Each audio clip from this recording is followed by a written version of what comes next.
ব্যারাকপুর রায়বাগান একে রোডে খোলা হলো 150 বছর পুরনো রামসীতা মন্দির।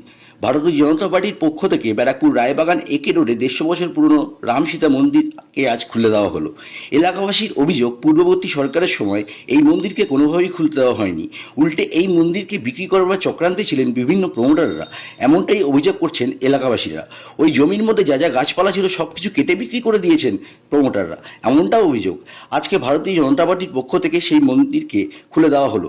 150 বছর পুরনো এই মন্দিরটিকে আবার আগামী 25 তারিখের মধ্যে নতুন করে উদ্বোধন করবেন, এমনটাই শোনা গেল ভারতীয় জনতা পার্টির পক্ষ থেকে। দেখুন আমাদের সেই প্রতিবেদন।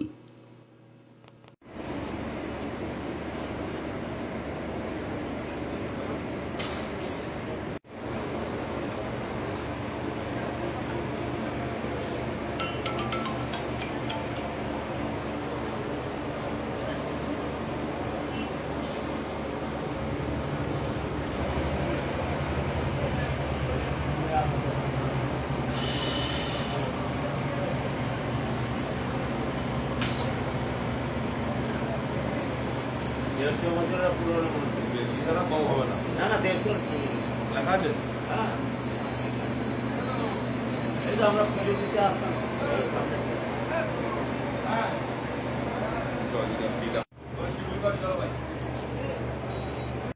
আজকে এই মন্দির খুলে দেওয়ার পর আমাদের সংবাদ মাধ্যমের মুখোমুখি হয়ে ব্যারাকপুর মণ্ডল একের সভাপতি গোবিন্দ ঘোষ কি জানালেন শোনাবো।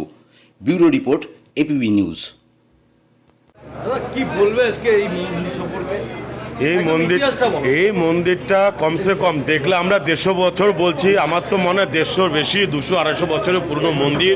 এটা হিন্দু সনাতনের আস্থার মন্দির। এখানে হিন্দুরা পুজো করছে বিগত কত বছর, বিগত যে দুটো জিহাদি সরকার এই পশ্চিমবাংলায় ছিল, সেই সরকাররা এই মন্দিরকে তালা বন্ধ করে ঝোপঝাড় গাছের এই মন্দিরটা ঢাকা ছিল।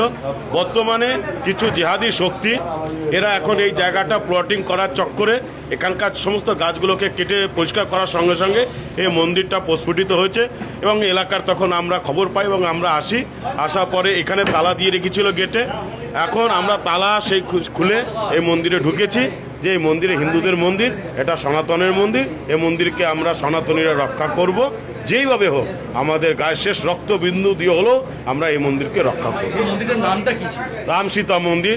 অবশ্যই এখানে রাম, সীতা, বলরাম রয়েছে, এখানে শিবলিঙ্গ রয়েছে, বজরংবলীও মন্দির, ঠাকুর বজরংবলীরও মূর্তি রয়েছে। স্বাভাবিকভাবে এটা রাম সীতার মন্দির। আচ্ছা, হিন্দু সুরক্ষা সমিতিকে কোনো রকম ভাবে কি আমরা আমাদের ভিডিও বার্তার মাধ্যমে এবং আমাদের উচ্চ নেতৃত্ব সবার কাছে এই যে একটা চক্রান্ত, যেভাবে সনাতনীদের ওপরে বা সনাতন মন্দিরের ওপরে যে আঘাত আনার যে প্রচেষ্টা চলছে, চক্রান্ত চলছে, এটা আমরা সর্ব জায়গায় সবভাবে আমরা এবং প্রশাসন এবং সমস্ত স্তরে আমরা খবরটা পৌঁছে দিয়েছি। আপনার নামটা একটু বলুন। আমার নাম গোবিন্দ ঘোষ, ব্যারাকপুর মণ্ডল একের সভাপতি।